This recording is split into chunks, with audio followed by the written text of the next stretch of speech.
Well, our letter for today is the letter R. We're going to be talking about nicknames today because Abraham Lincoln had the nickname Honest Abe, and it was because he was known for his great honesty. This is the work text page that your child will be working on. It's a paragraph, a little story that depicts the great honesty that Abraham Lincoln is known for. Let's go ahead now and take a look at our materials and then we'll get started. Your child will need a sharp pencil, work text page 53, and some handwriting paper.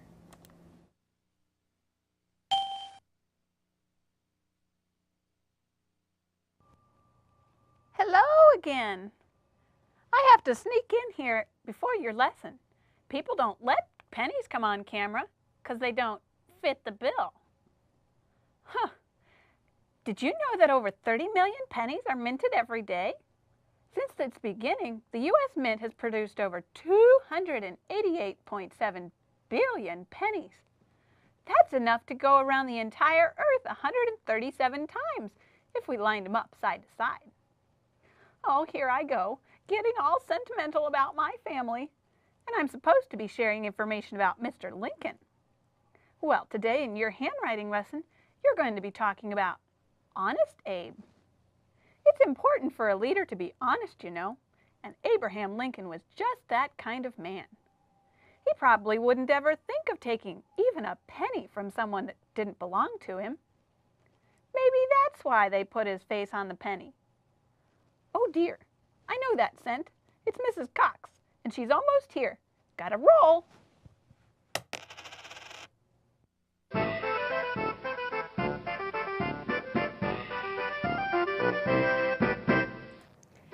It's time to get ready for handwriting. Do you have page 53 from your work text, a sharp pencil, and some handwriting paper? Let's go. Well, we have a big day today in handwriting, and I'm so excited about things that are coming up. Let's start out with a little family time.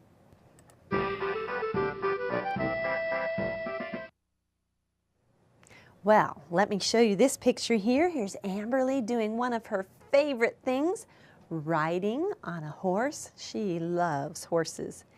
Here's two of my favorite people, my cousin Heather and my Aunt Lorene. You might know her from K5, Mrs. Du Bois. She's my aunt. And we are playing one of our favorite games, Risk. That's a lot of fun.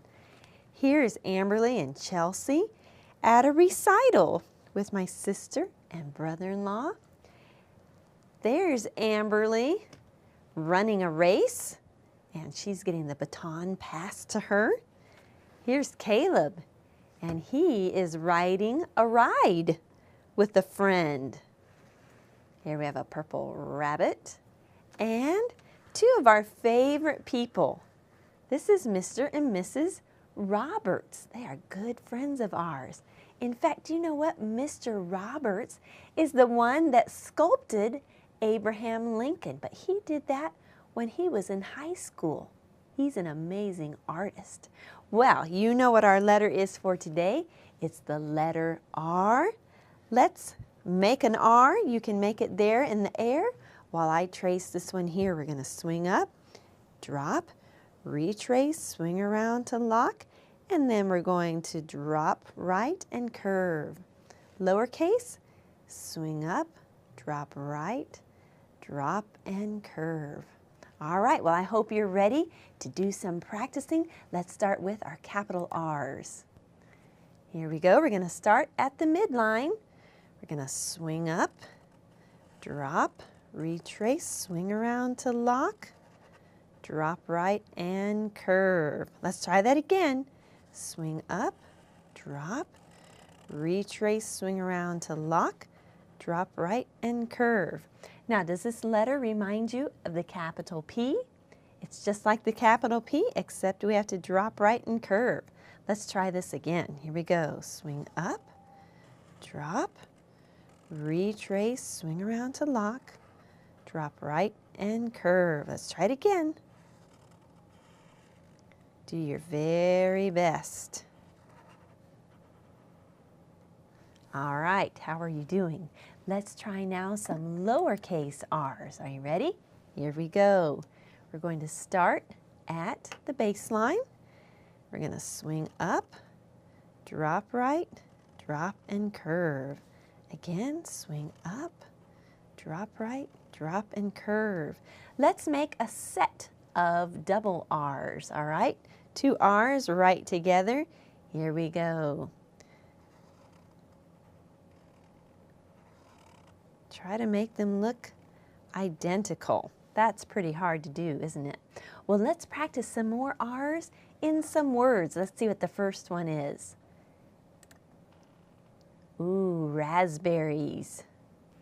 I love raspberries. Let's write that word. Now it's R-A-S-P-B-E-R-R-I-E-S. So let's spell it correctly, all right? Here we go. R-A-S-P.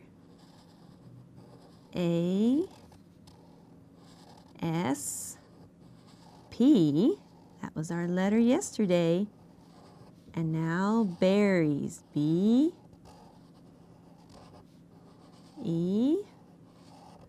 2 R's. I-E-S. Dot your I.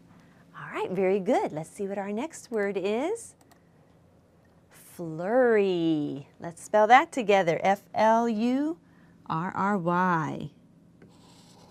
F-L-U-R-R-Y.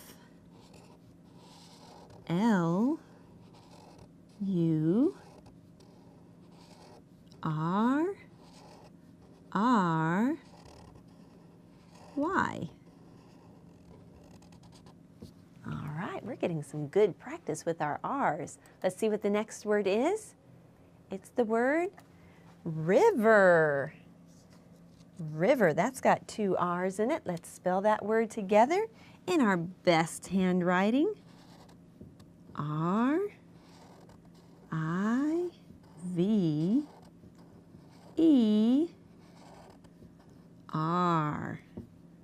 Dot your I, 1 I there. All right, and we have one more word. It is the word railroad. 2 R's in that compound word. Let's spell it together. R-A-I-L-R-O-A-N-D.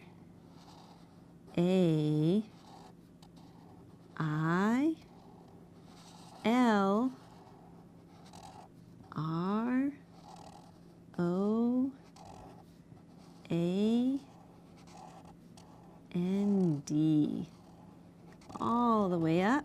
Watch your retracing.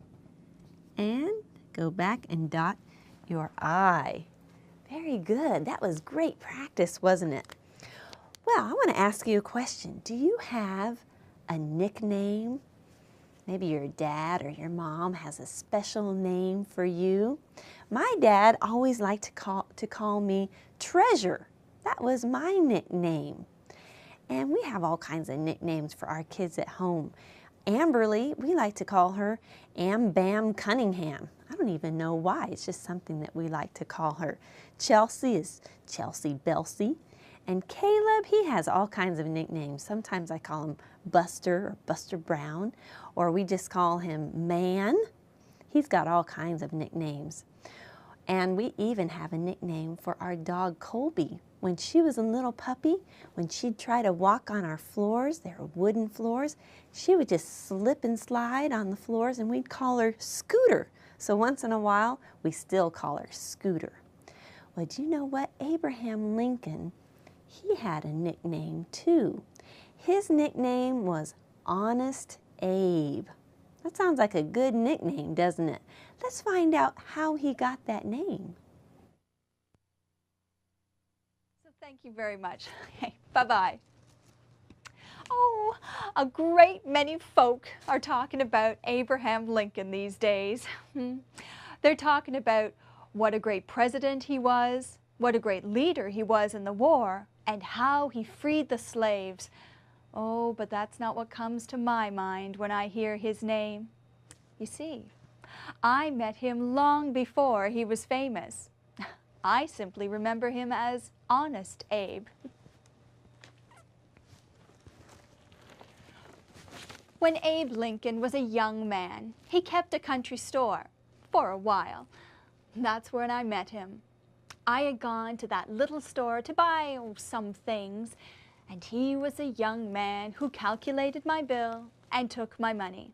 Well, I didn't think anything was the matter when I left the store and went home.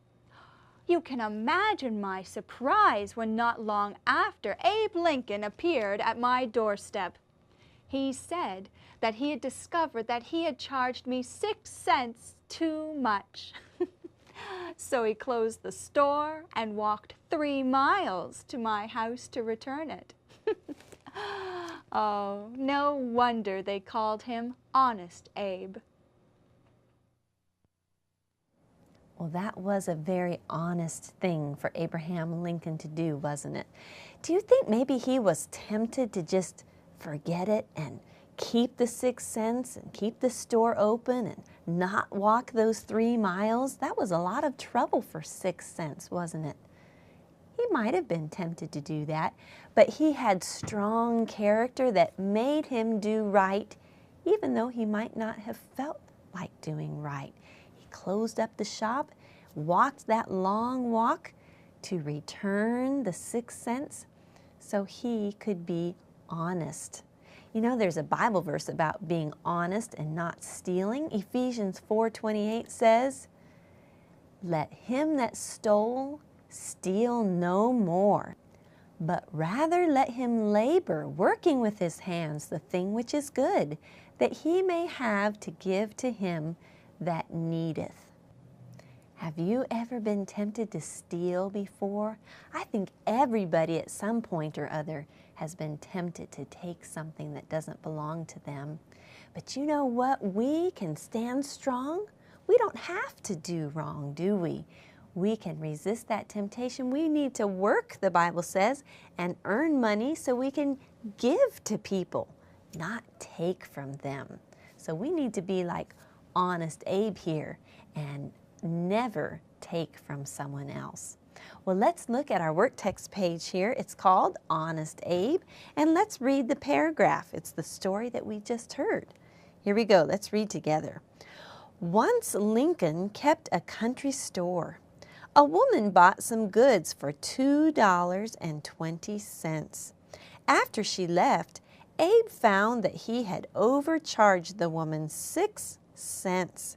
He closed the store and walked 3 miles to her house to return it. Wow. Well, we have a couple minutes now to write. Let's get started and do just a few words together, and then you can take off and write on your own, all right? Let's check out our posture. Are your feet flat on the floor? Are you holding your pencil correctly? All right, lean forward just a little bit. Let's do our very best and start our paragraph. Now we're going to start with an indentation just a little bit, because every paragraph, the first word is indented. All right, so we're going to start out with the word once. Here we go. O-N-C-E.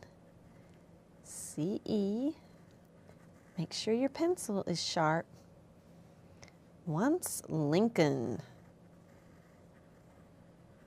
L-I-N-C-O-L-N.